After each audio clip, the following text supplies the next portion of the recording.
Hi Leif. In this next video we are going to focus on these banner things right here. So here at the top of the home page you see there's the image, there's the squiggly line, there is the background here with the plans and the two pieces of text and the button.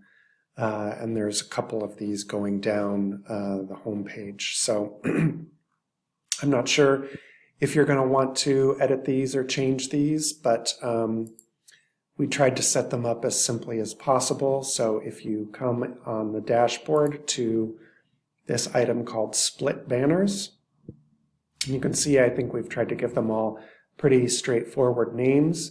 In this case, this is the home page banner that we're looking at here at the top of the home page.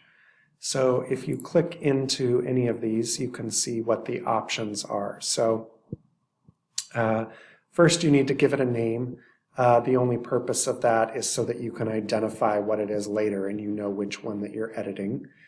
The second part here is you can see you need to choose whether it's a header or a content row. The only difference there being whether it's at the top of the page or in the middle of the page somewhere. So if it's at the top of the page, you want to choose header. If it's anywhere other than the top of the page, you want to choose content. Then here for the text position, again, fairly obvious, whether the text is going to be on the left as it is here on the home page, or whether it's going to be on the right like it is here on the bathroom remodels page. So you just make that selection as well. Here is where you choose the texture background image. I have a couple of those in the media library. You can see there are several to choose from here. There is this, this floor plan texture here. We've got some of these that we used on the home page that have these additional little elements with the trees. And then we also have the one further back here that has the, the mapping sort of a texture called Case Studies Background. So you can use any of those here for the texture background image.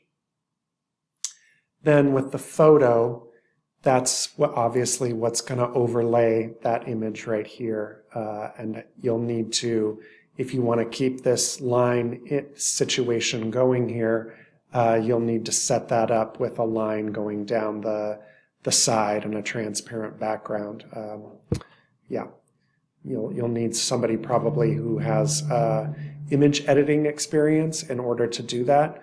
Otherwise, if you wanted to forego it, you can just put an image on here that just has a straight edge, and it would just have a straight edge and no line going across the edge here.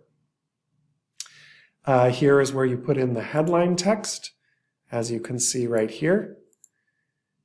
And then here is where you put in the subtitle text, which you can see right here.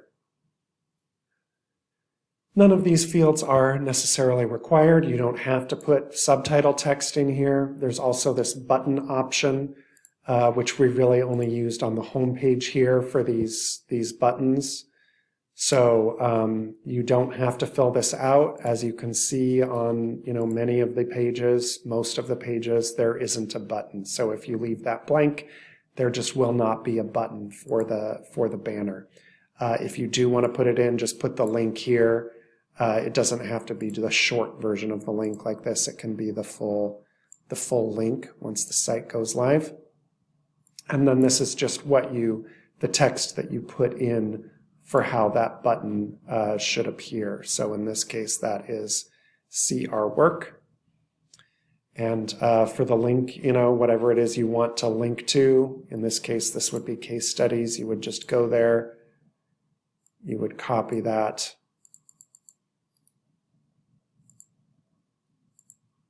And then you would paste that link right in here.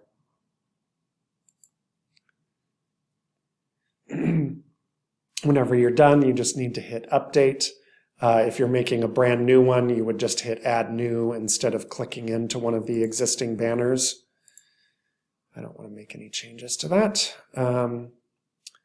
in which case you would just be presented with a blank version of the form rather than one that's already filled out already. So it would look exactly the same, except there wouldn't be anything in there already. You would just go ahead and make those selections.